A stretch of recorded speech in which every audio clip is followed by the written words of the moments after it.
Intensitas curah hujan tinggi yang terjadi dalam beberapa waktu terakhir kembali berdampak serius bagi warga di sekitar Kali Numponi, Kecamatan Malaka Timur, Kabupaten Malaka, NTT pada Rabu 28 Januari 2026. Debit air sungai meningkat drastis, disertai arus yang deras membuat aktivitas masyarakat ini lumpuh dan menyulitkan warga untuk melintas, terutama mereka yang menggantungkan mobilitas harian pada jalur sungai tersebut. Kondisi setiap saat hujan lebat turun membuat warga ini terpaksa menunggu hingga berjam-jam di pinggir kali sebelum menyeberang. Informasi selengkapnya terhubung bersama kita rekan Kristobota, wartawan Bos Kupang. Rekan Kristobota, silakan informasi selengkapnya. Ya, terima kasih ya rekan Justina. Dapat saya laporkan bahwa intensitas curah hujan tinggi yang terjadi dalam beberapa waktu terakhir kembali berdampak serius bagi warga di sekitar Kali Numponi, Kecamatan Malaka Timur, Kabupaten Malaka.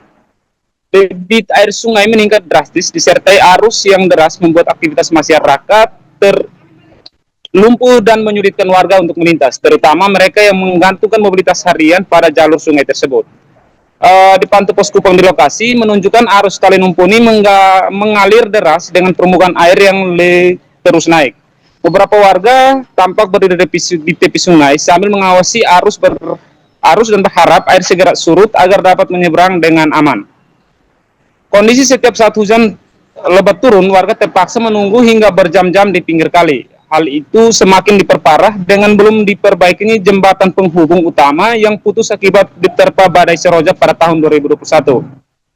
Hingga kini akses vital tersebut tak kunjung mendapat penanganan permanen, membuat masyarakat kembali bertaruh nyawa setiap kali melintas. Kali Numponi diketahui merupakan jalur tercepat yang menghubungkan warga dari 3 kecamatan, yakni Kecamatan Malaka Timur, Laen Manen, dan Kecamatan Sasitamean. Tanpa jembatan itu, masyarakat masih sangat bergantung pada jalur sungai sebagai satu-satunya akses utama untuk ke kebun, pasar, sekolah, maupun keperluan mendesak lainnya. Kondisi itu dinilai sangat membahayakan keselamatan warga, terutama saat musim hujan. Arus sungai yang sulit diprediksi, terlebih ketika hujan turun di wilayah hulu, kerap membuat warga mengurungkan niat menyeberang karena khawatir air tiba-tiba meluap dan menyeret siapapun yang berada di tengah sungai. Meski tersedia jalur alternatif, jaraknya sangat jauh dan memakan waktu berjam-jam. Realitas itu membuat sebagian besar warga tetap memilih menyeberangi Kali Numponi sebagai akses tercepat, meskipun risiko yang dihadapi sangat tinggi. Berdasarkan data yang dihimpun, tercatat sedikitnya 5 warga meninggal dunia akibat terseret arus Kali Numponi dalam 5 tahun terakhir. Tragedi terbaru terjadi pada tahun 2025 lalu yang menimpa satu keluarga, di mana seorang anak perempuan dilaporkan meninggal dunia setelah terbawa arus sejauh kurang lebih 5 km. Peristiwa itu meninggalkan trauma mendalam dan ketakutan yang terus menghantui warga setiap kali harus melintas. Warga di sekitar Kali Numponi berharap pemerintah daerah dan pihak terkait segera mengambil langkah konkret dengan membangun kembali jembatan permanen sebagai solusi jangka panjang karena keberadaan jembatan dinilai sangat mendesak untuk menjamin keselamatan serta kelancaran aktivitas masyarakat. Dari rentetan peristiwa naas tersebut, sepanjang 5 tahun terakhir ini menjadi peringatan serius bagi para pemangku kepentingan. Tanpa penanganan nyata, Kali Numponi akan terus menjadi titik rawan yang mengancam keselamatan warga dan berpotensi kembali menelan korban jiwa. Sekian informasinya rekan Justina, saya kembalikan.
Download Tribun X sekarang, menghadirkan lokal menjadi Indonesia.